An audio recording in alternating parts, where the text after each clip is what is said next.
Friends देखिए, हम अब दूसरे पाठ की ओर चलते हैं।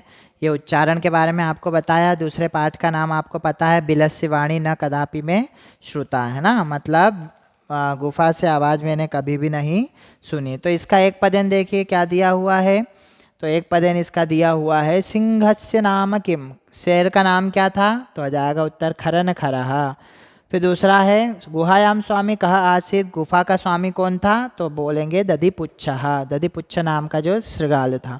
सिंह कस्मिन समय गुहायाम समीपे आगतः। शेर किस टाइम पे आया था गुफा के पास? तो सूर्यास्त समय। सूर्यास्त समय मतलब शाम के समय। हस्तपादादिकाः क्रियाः केशाम न प्रवर्तन्ते। हाथ पैर की जो गतिविधि है वो किसकी बंद हो जाती है? तो भय संत्रस्त मनसाम, है ना, जो डर से डरा हुआ है ना, जो भयभीत है, उसका क्या हो जाता है? हाथ पैर की क्रिया समाप्त हो जाती है। फिर गुहा केन प्रतिध्वनिता। गुफा में से किसकी प्रतिध्वनि आई, किसकी आवाज़ आई, है ना? तो आ जाएगा उच्च गर्जने, ना, ऊंची गर्जना की आवाज़ आई। फिर उसके बाद आपको दिया हुआ है पूर्ण वाक्यन। तो पूर्ण वाक्यन में उत्तर देना है। तो पहला दिया हुआ है, खरन खरह कुत्र प्रतिवसति स्म। खरन खर नाम का जो शेर था वो कहाँ रहता था?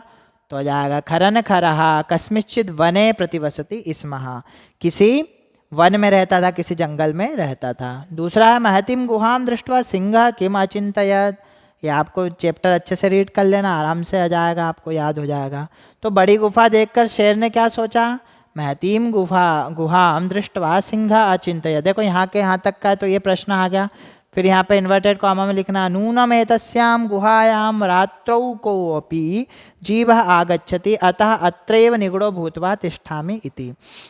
मतलब उसने क्या कहा, शायद या इस गुफा में रात्रि के समय तो कोई जीव आएगा, अतः इसलिए अत्रैव निगूढ़ो भूत्वा। अत्रैव मतलब यहीं पर, निगूढ़ो अर्थात छुप करके बैठ जाता हूँ। फिर गा है श्रृगालः किम अचिंतयत। फिर उस सियार ने क्या सोचा? तो श्रृगालः अचिंतयत अहो विनष्टोऽस्मि। अरे क्या आश्चर्य हो गया। नूनम अस्मिन् बिले सिंह अस्ति इति तर्कयामि। क्या पता इस गुफा में शेर है, ऐसा मैं तर्क लगाता हूँ। ततः किम करवाणी। पता लगाऊं उसके लिए क्या करूं मैं? ततः किम करवाणी। फिर है अगला, श्रृगालः कुत्र पलायितः। जो लोमड़ी थी वो कहाँ भाग गई? तो श्रृगालः दूरम पलायितः। शियार जो था वो दूर भाग गया। गुहा समीपम आगत्य श्रृगालः किम पश्यति। वो श्रृगाल ने गुफा के पास आकर क्या देखा? तो गुहा समीपम आगत्य श्रृगालः यावत पश्यति। मतलब गुफा के समीप आकर श्रृगाल यावत मतलब जब तक देखता है, तावत मतलब तब तक, सिंह पद पद्धति गुहायाम प्रविष्टा दृश्यते। मतलब शेरों के पैर के निशान गुफा में जाते हुए दिख रहे थे, न च बहिरागतः, किंतु वापस आते हुए नहीं दिख रहे थे। फिर है कह शोभते। कौन शोभा देता है? तो जाएगा यह अनागतम कुरुते सह शोभते।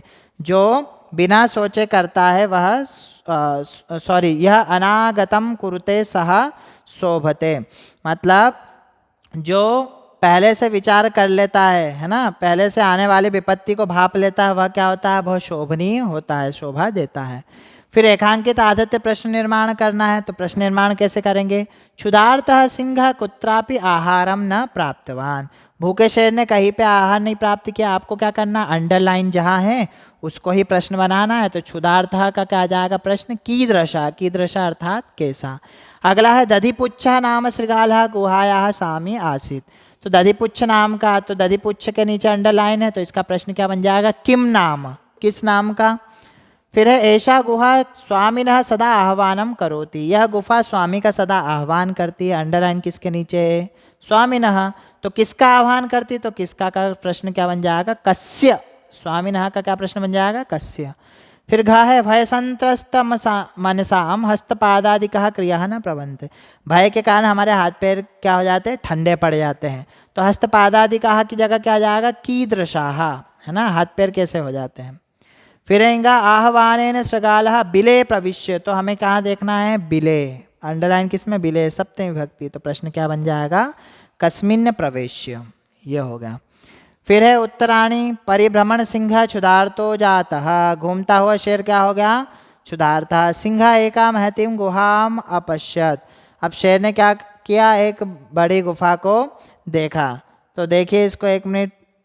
तो बच्चों इस प्रश्न में क्या करना है, हमें घटनाक्रम अनुसार जोड़ना है। 5वां प्रश्न, इसमें आपको कहानी जो है वो उल्टी सीधी दी गई है, आपको उसे सही करना है। आपकी बुक में देख सकते हो पेज नंबर 10 में, तो यहाँ पे आपको सही वाली कहानी दी हुई है, उसको सही क्रम में जमाया हुआ है।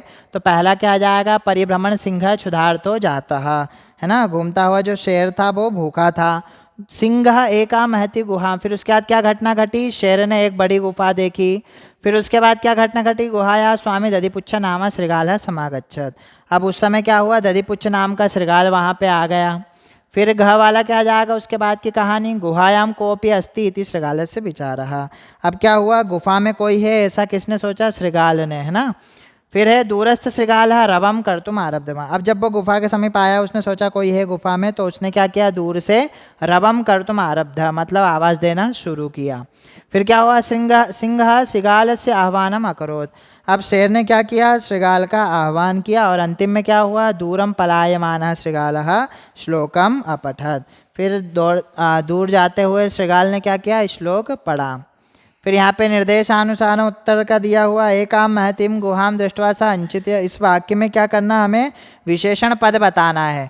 तो विशेषण पद क्या हो जाएगा इसमें, तो हो जाएगा एकाम गुहाम, क्या हो जाएगा, एकाम और महतिम। देखो यहाँ पे एकाम महति दिया है, दो विशेषण है, तो यहाँ पे एकाम और महतिम हो जाएगा।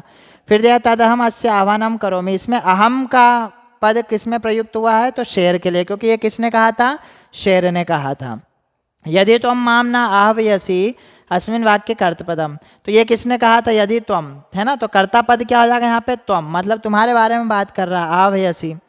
फिर सिंह पद पद्धति गुहायाम प्रविष्टा दृश्यते अस्मिन वाक्य क्रियापदम, शेर के पैरों के निशान गुहा के अंदर जाते हो देख रहे, इसमें क्रिया क्या है, तो क्रिया हमेशा यही रहती है, दृश्यते, पठ्यते, पठति, लिखति, चलति। तो यहाँ पे क्रिया क्या जाएगी, दृश्यते।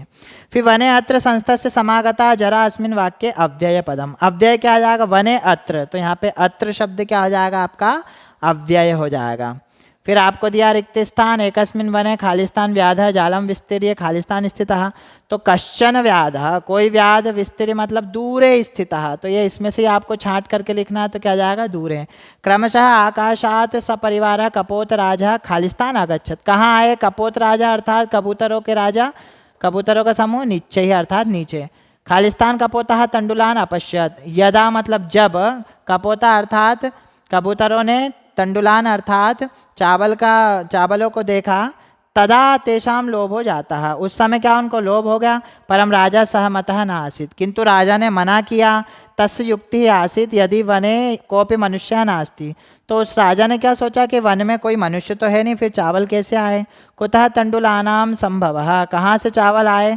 परम राज्ञा उपदेशम अस्वीकृत्य कपोता तंडुलान खायितुम प्रवृत्ताः जाले च निपतिताः। परम यहाँ पे क्या आया, फिर क्या हुआ, राजा के उपदेश को ना मानते हुए सारे कबूतर चावल के लालच में कहाँ आ गए, जाल में फंस गए, अतः और सब मारे गए। अतः उक्तम सहसा विदधित ना क्रियाम, अचानक कोई निर्णय नहीं लेना चाहिए, सोच समझ के लेना चाहिए। अंडरस्टूड।